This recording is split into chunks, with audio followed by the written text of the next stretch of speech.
Hello, everyone. Welcome to Arash's World. Today I'm thrilled to have today's guest on Arash's World. How are you doing, Shepard? Oh, I'm doing great. It's a pleasure to be here. Thanks for having me. Wonderful. Now, what I like to do with every guest here is to briefly introduce yourself. So I'm looking forward to that. How would you describe yourself in a few words? Oh my. Well, I started out as a child and I kind of took it from there. And actually, as like any child, I enjoyed being playful. So some of the highlights of my life are times when I've been able to be politically engaged and but at the same time playful. And in a way, that's a theme that runs through my books. But I grew up in the San Francisco Bay Area during a time when people were able to collectively dream of a better world. And that I was young enough that made a very big impression on me. I went on to do studies in vocational special education, working with young people with disabilities, and I was also a professional musician. And then here in Seattle, where I live now, I worked as a public schools administrator, but eventually got back to writing these books, which was a dream of mine to get my message out. And I've written two books about the trickster in politics and culture. And today we're going to talk about your book, your most recent book, Tricking Power into Performing Acts of Love: How Tricksters Through History Have Changed the World. And it's quite fascinating, especially the idea of the trickster and the one who likes to play and to even like fool us, but in a not in a negative sense. So I do get the feeling that there is like, yes, there is some sort of mischievous side to the trickster, and we're going to define it in a few moments. But there's also like, it's just the main thing is fun, right? And that's, I think, that's what I get from reading your book here. That's right, and you made that comment that mischief, which a lot of people do react negatively to, and it um, causes apprehension, shall we say? Um, they're not tricksters are not evil, but they're tricky because they're not good either. Like you said, they just want to have fun. But when you study trickster tales, and every culture on the planet has a trickster god or a trickster character in its folklore or mythology or even in its religion, the trickster tales they stumble through the world looking for fun, and but they stumble from a place of what Robert Louis Gates Jr. calls moral indeterminacy, right? Neither good nor evil, but eventually they reach a point of moral discovery. And that's one reason why they're so valuable to us, because we need to be in touch with those moments of moral discovery.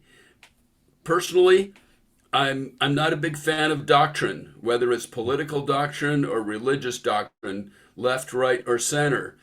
And I am in favor of what the trickster brings us, which is an experiential approach. And I would ask you and your listeners, do you want to know what's right and what's wrong based on what some doctrinaire authority is telling you is right and wrong? Or do you want to discover that for yourself? And so the more we're aware of the trickster, the more we can have those moments of moral discovery. Yeah, and I think we are like so like afraid of like we need a fixed structure. And one thing I rail against is like the box. And I like the term thinking outside of the box. And I would describe myself as that, not necessarily a trickster, but still like thinking outside of the norm. And morality to me, like you're saying, it's not fixed because it's fluid. And we do Yes. see like fluidity in various aspects that we're embracing now. But I think it's like in certain terms, it's still pretty rigid.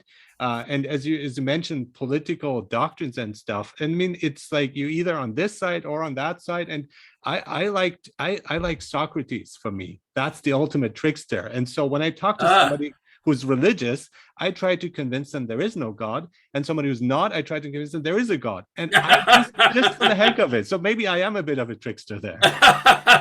Well, I would subscribe precisely to your position on the existence of God. Depends who's asking, huh? And then I feel bad when I convince them that there is a God, and I try to like get them back to not believing in that. Oh, I was just kidding. Right, Yeah. right.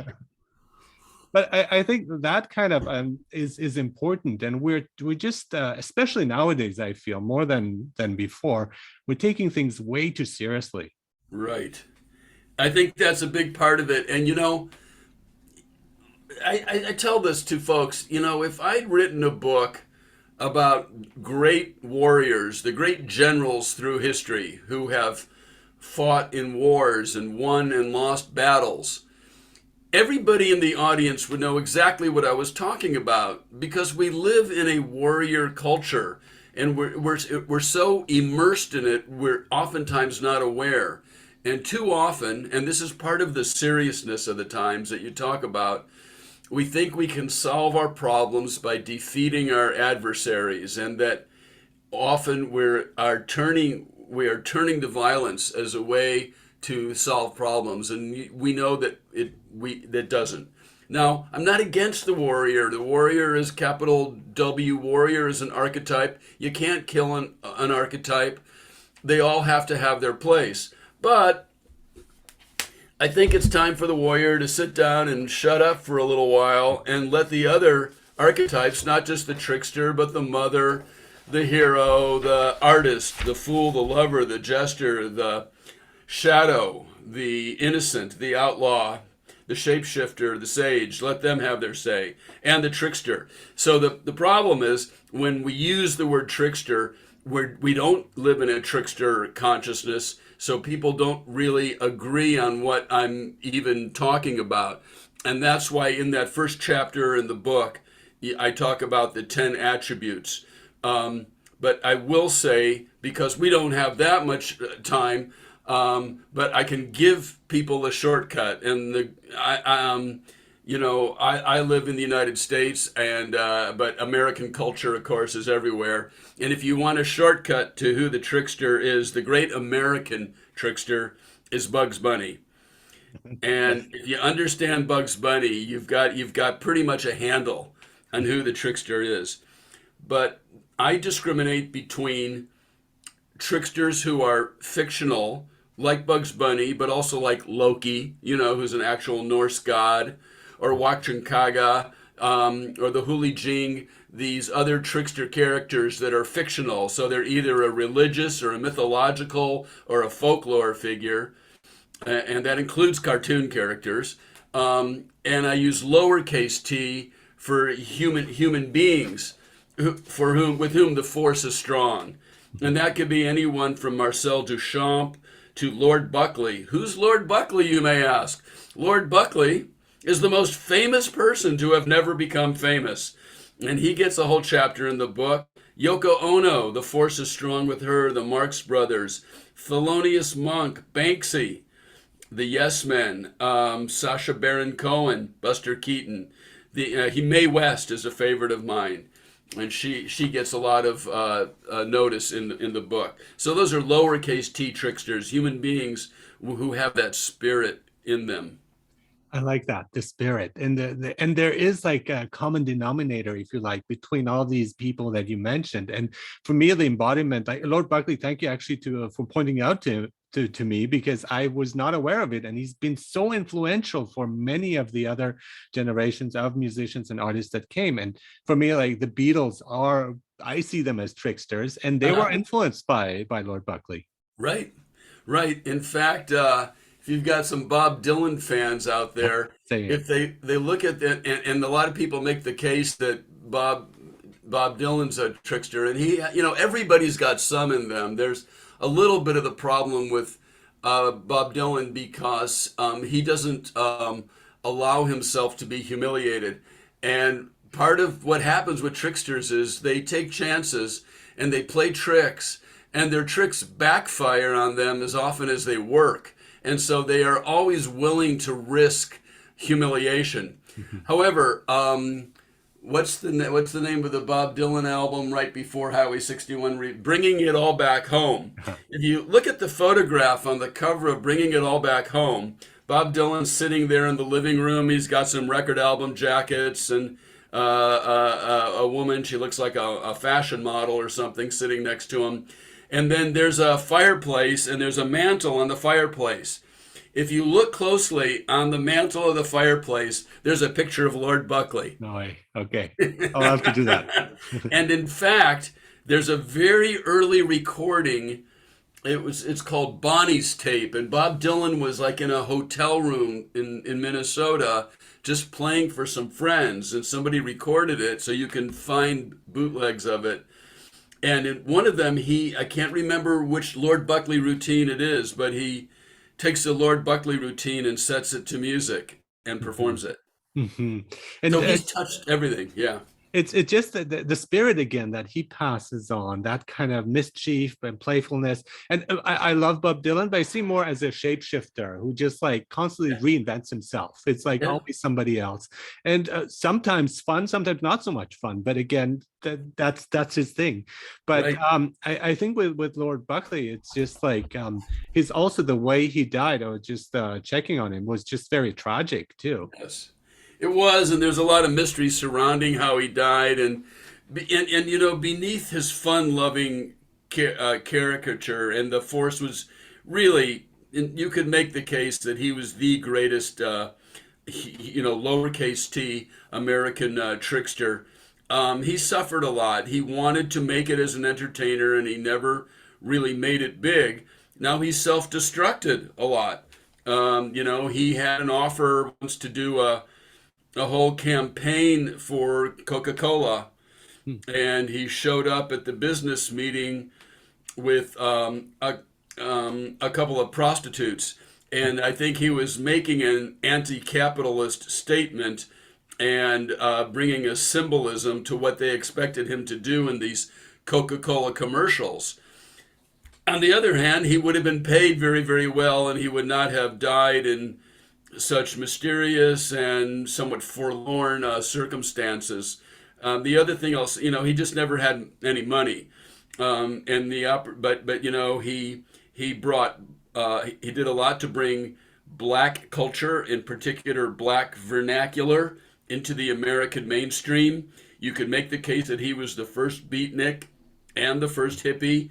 I love also talking about Neil Cassidy, of course, as a trickster type, but Lord Buckley predated him. Well, the thing about him and money is, you may have read that you know he appeared on the Ed Sullivan Show Mhm. many times. So a big part of America was familiar with his routine, and he would come on as something of a comedian, but he was really more of a performance artist. And we're talking the late 50s here. I mean, Mhm. performance artist in the late 50s. Nobody else was even, the term had not even been coined.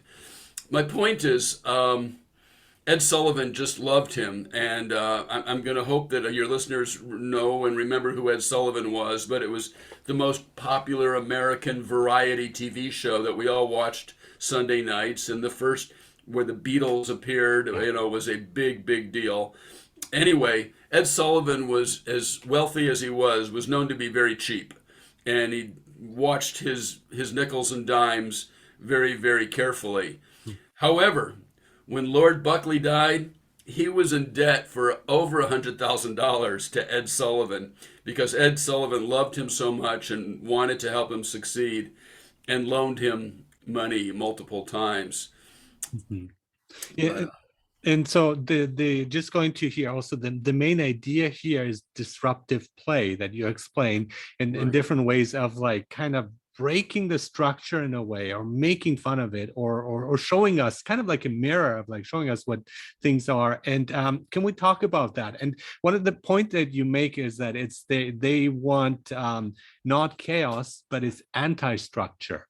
And yes. to me, that's important. So let's see. What would you say about disruptive play? Oh boy. So, well, let's segue from Lord Buckley. So, you know, one of the 10 attributes of tricksters, and a very important one, And anybody who has raised a child knows that the first thing a child does when you try to implement rules is they break the rule to see what's going to happen.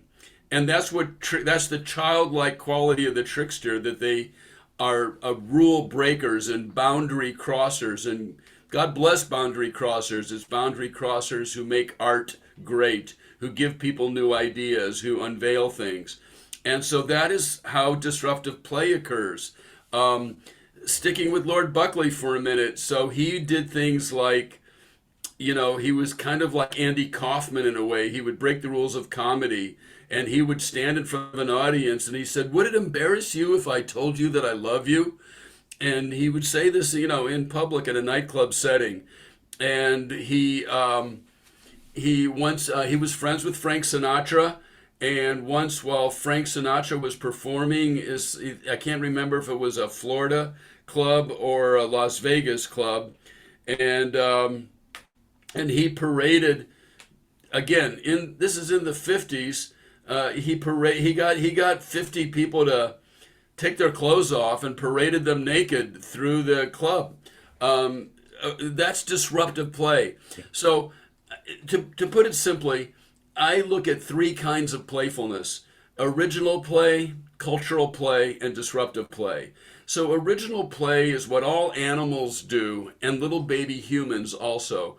And for lack of a better term, I just call it frolic.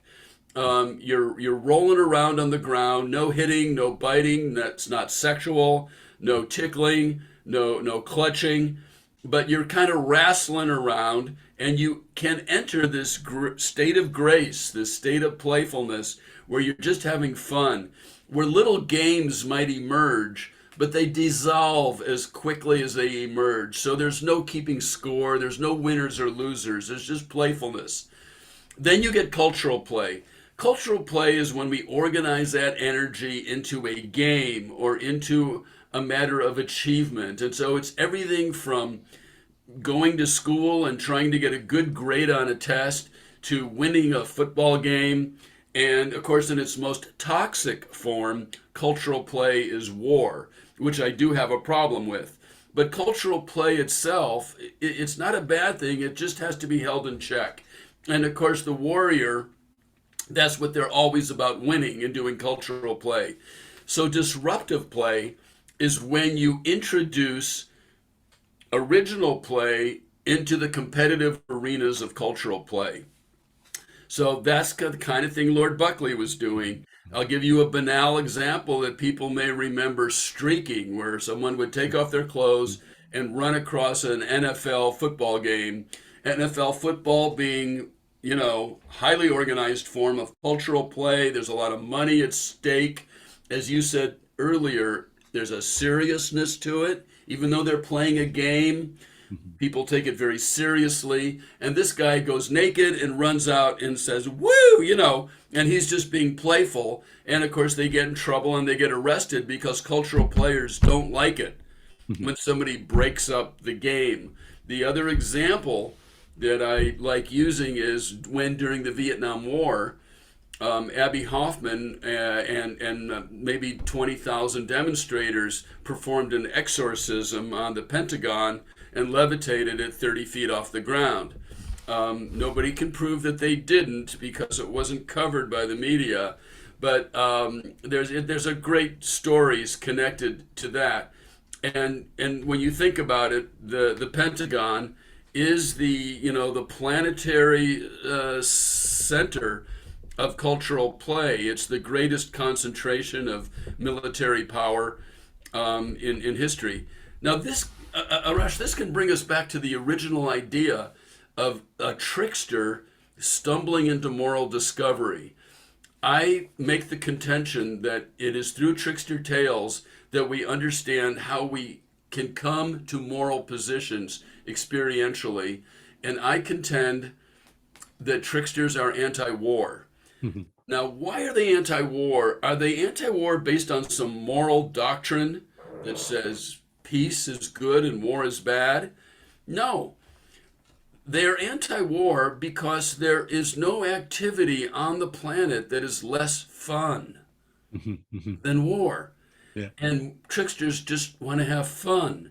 So without having to resort to any doctrine, any sense of God, or a set morality, the trickster discovers their first step of morality, their first moral decision, which is to be anti-war and to make fun of it. And tricksters compulsively mock power. And this is why, to move on to my ultimate point, the tricksters open the door for people like you and I to have conversations about utopia, Mhm. about the kind of world we really want to live in. And we can't see it because our vision is obstructed by the abuse of power and by what power is constantly doing in creating problems in the world, whether it's through immigration, through war, through climate change, through sexism. These are all examples of how abuse of power has created all this smoke and all these problems that we have to address. But the trickster, and I don't dispute that we need to do that, but we can walk and chew gum at the same time. But the trickster, through their mockery of power, clears the smoke out of the air and lays power low and allows us, therefore, to perhaps see a horizon for what kind of world we ultimately want to live in. And absolutely. And looking at the individuals, like if you look at dictators, they don't have a sense of humor. They feel self-important and they Correct. see humor as a threat. Satire is something that is immediately banned once they take control. So it Right. shows the power also, the power of comedy, the power of the trickster to bring about change and to, because they live on this illusion of respect and grandeur and so on. When the trickster comes in, they lose all of that. You make a really wonderful point there, and that's why someone like Sacha Baron Cohen is perhaps one of the most inspirational, I'll say, trickster personalities out there today. And it's quite true what you say about them not having a sense of humor. If I may make a related point, when you go around the world and you look at the trickster gods in various cultures, they're very powerful. The one of the trickster gods who most intrigues me is from West Africa, Eshu Elegba. And in West African spirituality, Elegba, trickster, plays tricks, walks with a limp because one leg is in the world of that we live in and one leg is in the world of the gods. And if you want to talk to the big God, if you want to get an audience before the all-powerful God, you have to go through Eshu Elegba. Eshu Elegba, generally presented as male, but they all gender shift too. But Eshu Elegba, he's the guy you've got to convince before you get a chance to talk to God. So here's my point: whether it's Eshu Elegba or Wakchankaga or Loki or the Huli Jing from China, these trickster gods are very powerful. But in Western culture, just like you were saying, the authoritarians don't have a sense of humor and they don't want to be mocked. Yet Western civilization was intent on building empire. And if you're building empire, you have to raise armies. You have to convince your army that it's okay to go kill whomever you've identified as the enemy. And you usually have a religious institution with a doctrinaire feelings of what's good and evil, what's right and wrong, and they've made a rationalization for why it's okay for the army to go kill. Maybe the Crusades are a best example.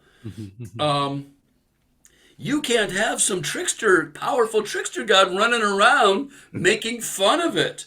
So what Western civilization did, but you can't kill an archetype either, right? So what Western civilization did is they stripped the tricksters of their power, and they invented the court jester.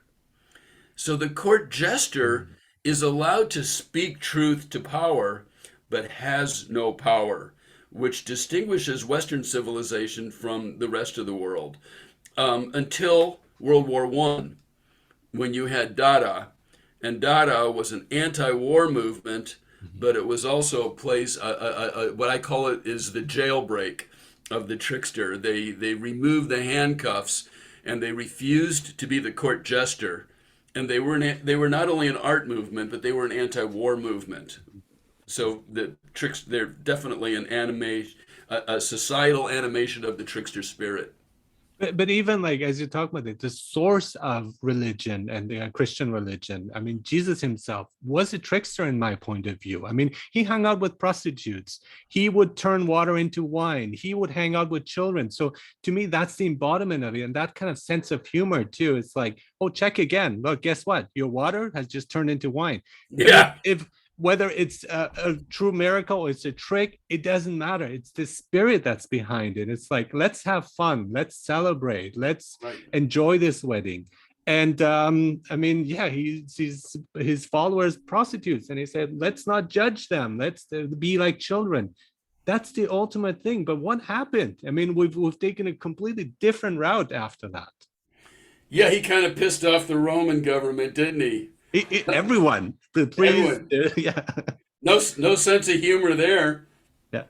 So that's a really good point. Yeah, and my favorite characterization in literature is in Shakespeare's King Lear, the fool. Mhm. And so the fool is the classic jester and a trickster spirit, and he's constantly telling King Lear the truth, and pointing out his mistakes.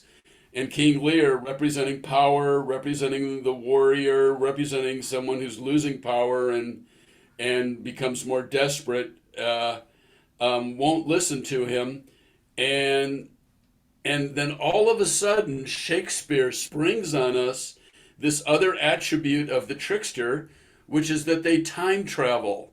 And I don't know how much we have time to talk about that to make Let's it do. fun, Let's do. Yeah. but there is a chapter in the book Mhm. about time travel. Mhm. And what happens is, I think it's in Act 3, is the fool gives his last message to the king. And there really was a King Lear. And then there really was a time of a King Arthur and the Round Table and Merlin. I don't know if the people existed, but that was an actual era. Between King Lear and the King Arthur period are hundreds of years. So the fool in King Lear says, I'm done here. When you see me again, it will be in the time of Merlin, which Mhm. is hundreds of years in ahead of beyond King Lear. And then he disappears from the play. He's gone. He does not show up again. And so whether it's Bugs Bunny or the Zulu trickster um, or Dennis Rodman, who the force is strong with Dennis Rodman, they all use tunnels. And so I combined that into a single attribute that tricksters use tunnels, and among those tunnels are time travel, that they can actually tunnel through time as well as through the earth. Wow, that's fascinating. Yeah, and I want to look at specific for me who really embody it. I mean, I'm glad you mentioned Andy Kaufman because, like, I find him fascinating too, but also at times like uncomfortable and disturbing when Right. some of the characters that he creates are mean, and it's like, but then at the same time, I understand what he's trying to do, and it's not always comfortable and it's not always easy, and we're kind of confronted with situations we're not used to, and that kind of shock us. But one group that I clearly would see as tricksters, and for me, they would be kind of an archetype as well, because they've become it, is the Marx Brothers. Oh yeah, and it's funny because I say, lowercase t tricksters are humans. The capital T are the divinity. But when you've got four brothers, Huh. and they've all got the strong force in them, they scrape the boundary. They're like sending an airplane up into the stratosphere that can almost make it into outer space. I love writing about the Marx Brothers, and there are two chapters on slapstick, and I think the strongest examples are Buster Keaton and the Marx Brothers. And of course, the Marx Brothers, not because they were in the talkies, they were not silent film stars.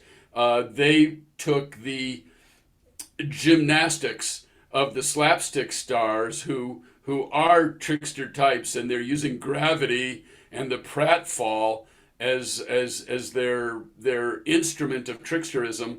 But the Marx Brothers were full of quips. And in a way, the fact that Harpo Marx never talked was almost like a connective tissue to their background, the background of the silent films. It's like he kept the image of the silent film alive and saw that you can get really good laughs and you can make fun of authority and you can play tricks without even having to utter a word.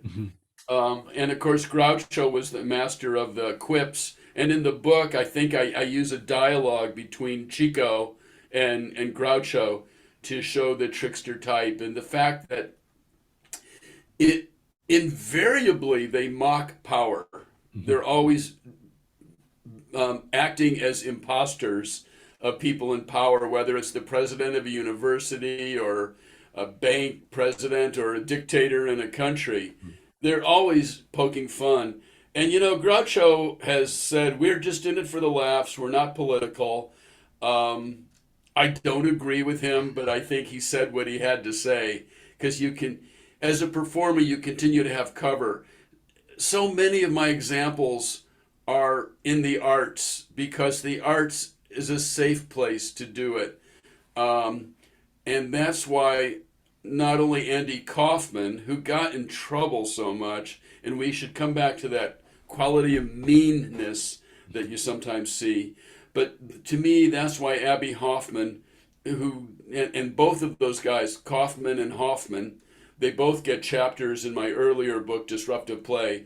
That's why Abby Hoffman was, to me, such an important character because he brought this artistic level of comedy, mockery, and tricksterism right into the heart of a nation embroiled in a terrible, terrible war that everybody now acknowledges was wrong.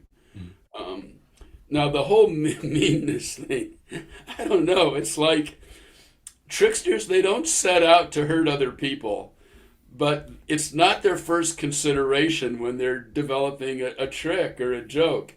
And so in the books, I try to come to terms with that because if we're talking about someone like Jesus Christ, and we're talking about a better world. Of course, we're looking for a better world and a more perfect world. But no matter how much more perfect we get, we're never really perfect. And there's right, and there's always going to be, that quality of, well, I got this really neat trick I'm going to do, and I'm not trying to hurt anybody, but somebody might get a little bit hurt or offended along the way. Mike Birbiglia says, you can't tell, and he's the most gentle comedian you've ever seen. He goes, you can't tell a joke without offending someone. So, and well, in the book, I actually open, I'm not going to tell your audience, they got to get the book, but I open with a practical joke that is very popular among 14-year-olds. And you just do it for the sake of getting the laugh, but it's maybe a little bit mean. For me, it's pushing it too far. I showed it to my son. It's like, don't ever do that. Because I know he would. But then he said something that impressed me too. It's like, well, the house could go on fire. And it's like, oh, good point. So okay, that's true. That's true. You wouldn't want that to happen. But I think the point is here too. I agree with breaking the rules. Right. But I disagree with eliminating them because the rules are there to play the game. So, and when I see the Marx Brothers, I love them, but I think they're pointing towards anarchy. And so there are no rules. There is no game. We can do whatever you want. And I find that a bit scary, actually. It is. And I think the vision, and I consider myself a utopian, and I think the vision, and it's like, okay, when I was growing up in the 60s, there was just this, there were these tribes that were very politically active and they were anti-war, but things got um, serious, and in a way, we to where there were peaceful protests, but there was also political violence, Mhm. right? And then you had the spiritual tribes and the people that were following gurus and looking to other parts of the world for religious concepts. And that was also, and there was great value to both the political and the spiritual tribes. But the spiritual tribes were just, all right, the political tribes, you had the concern of things descending into political violence. In the spiritual tribes, you had the concern of being delusional and not taking a more sober view of how power was being abused in the world and the real issues we need to engage. So for me personally, I was always looking for what's the integration of the political and the spiritual. And certainly you have Mohandas Gandhi, Yeah. you have Abraham Lincoln, you have Martin Luther King Jr. as great examples of people who were both spiritual and political leaders. So somewhere in there, but I think my point is that in that utopian world, it requires the the human a human consciousness that has in fact transcended the need for rules. In other words, if we could raise consciousness to its ultimate level where everybody intuitively knew what the right thing to do was, and we didn't inflict harm on other people, Mhm. and we knew we were how smart do you have to be to know not to screw up the environment? I Mhm. mean, right? Yeah. Then as we get there, and I'm not expecting it in my lifetime or even my grandchildren's lifetime, maybe, but the need for rules, I think, would incrementally be reduced Mhm. until at some point, we're there. And it's a very difficult thing to envision, right? Yeah. But I want to know what you think of that, Yeah. because Well, for the immediate future, I agree with you. I'm not saying let's get rid of all the rules. I'm not saying we can have an anarchist utopia tomorrow, mhm. but I want to talk about it. Yeah, yeah, oh, for sure. Yeah. And I think you make a great point about spirituality. I think often it's kind of an escape where you're just like, instead of like really like confronting things that are happening, but at the same time, some people are too serious about it and they're too focused on things and too set in their ways of thinking that they don't see other alternatives or solutions. And one of the things I found too is like that opinions change, that our lives change, that one thing we thought earlier might not be valid today. And that a lot of people have issues with that because they want a conform view of themselves. So we can look at, when you look at Marx, how he changed, there's the early Marx, the later Marx, Jesus, who's a Christian, but is he a Christian because he's not? He's Jewish, but would he consider himself a Christian himself?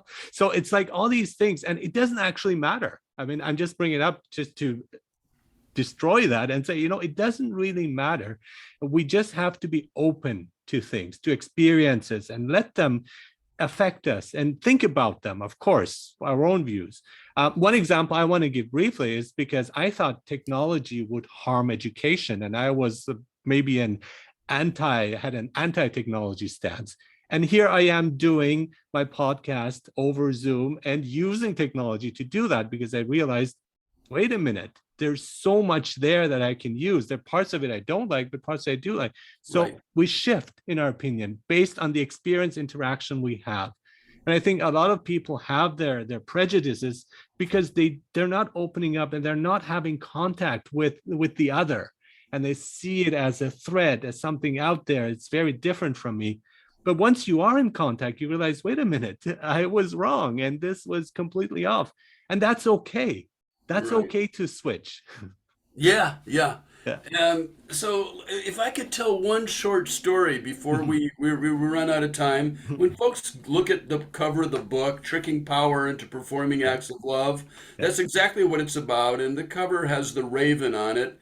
And there's the great raven tale from the indigenous people of the Pacific Northwest. Raven tales exist everywhere from Northern California up to Oregon, Washington, British Columbia, Alaska, and even in Siberia. And the raven tale talks about how the raven tricks power, the chief, into performing an act of love, giving the sun, the moon, and the stars to the earth. And so tricksters are liars and saviors, and that's an interesting concept to try to get your arms around. Now, some of my heroes are the yes men. The yes men come out of New York, and I'm going to tell a story about a prank they pulled, and they say we tell lies in order to expose greater truths.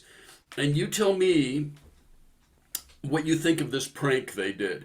So what happened is in 1984, Union Carbide, which eventually was bought by Dow Chemical, had a fertilizer plant in Bhopal, India. The plant exploded in an industrial accident, and thousands of people were killed. Thousands. And thousands more were born with birth defects because of the pollution that happened in Bhopal, India following this explosion.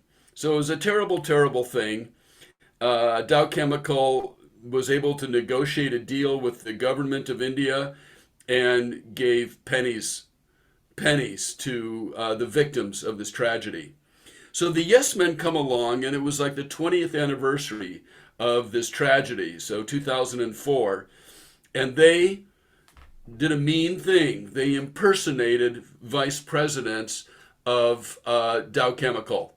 And what they would do is they would put up fake websites. So they put up a website that looked like it was the official website of Dow Chemical, and they would wait for someone to take the bait. And when I say someone, I mean people who were having conferences and they were looking for keynote speakers.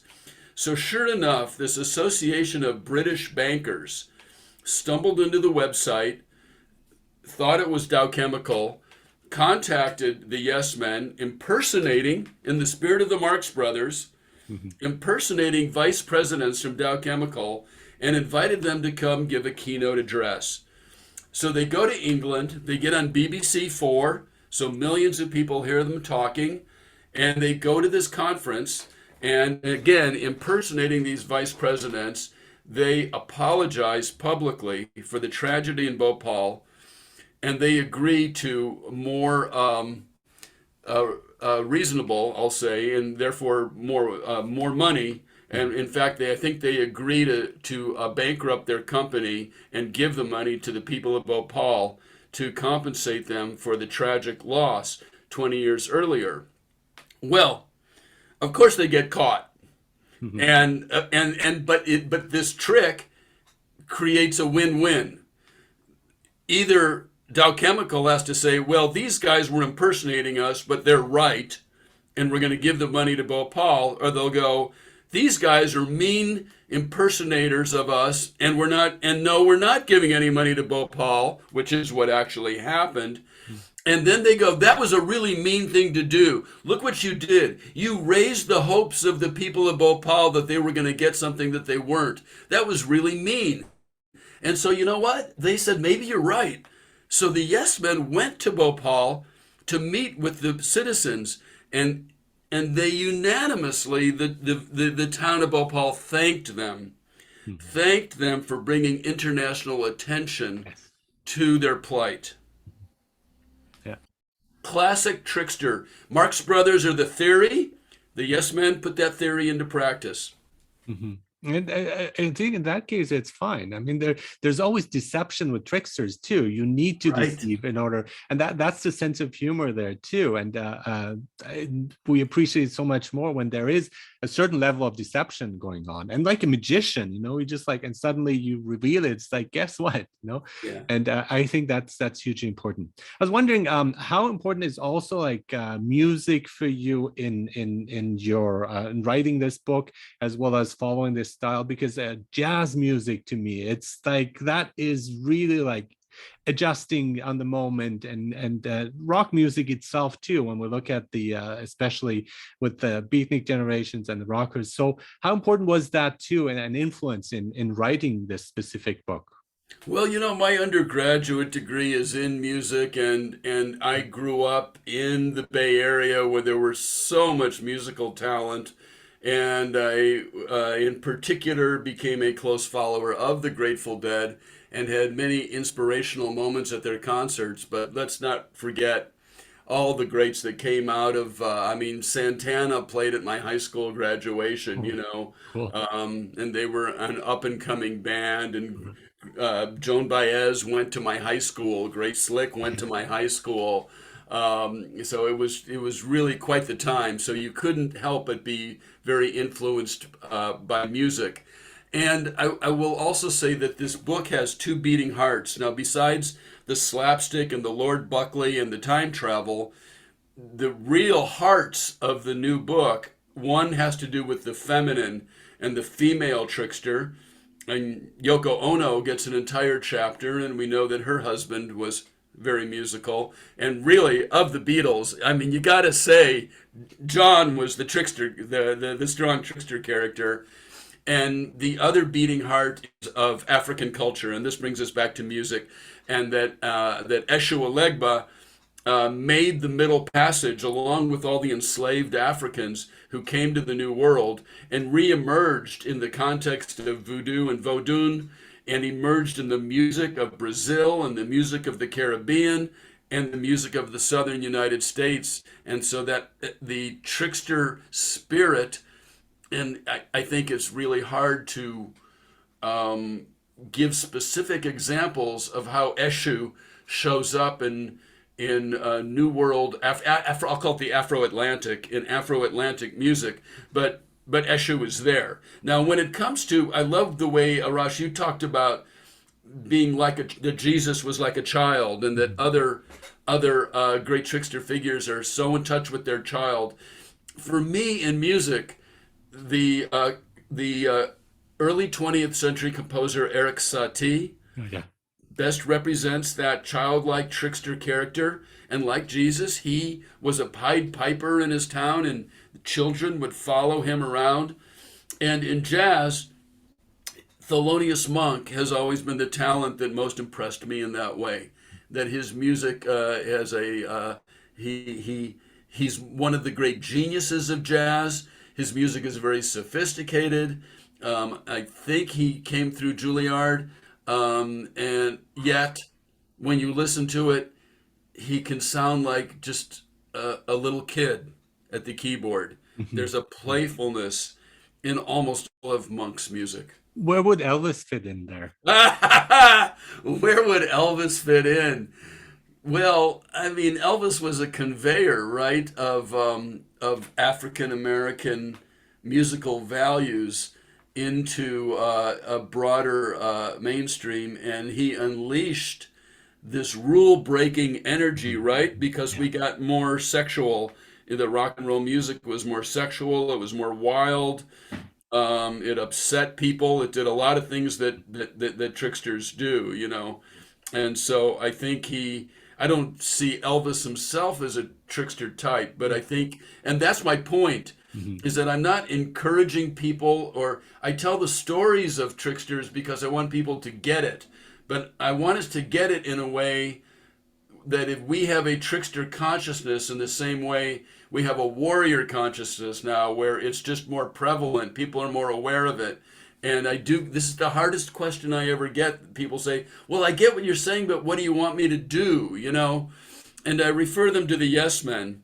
But, and as I could say, yeah, go join a rock and roll band, go be an Elvis impersonator. I mean, why not? Andy Kaufman Yeah. was an extremely talented Elvis impersonator. Yeah, he So is. you surprised me with your question, but Mhm. it's a fun question to explore. So I do think the rule breaking of rock and roll is a great example of that trickster dynamic of unleashing energy that we previously had rules that kept that energy repressed. Mhm. Without disagreeing with you that we need new rules, but like Bill Maher says every Friday night, new rules, Mhm. Yeah, right? yeah, yeah, yeah. Wonderful. And I see that also with Zen monks often, because they do play around with things. They do have that kind of playful attitude. And I think that is really important because we're so dead serious on career, on politics, on this. I want to become this. Let's just awaken that inner child within that's still there. Let's just like occasionally listen to it, and let's like be occasionally guided by that voice.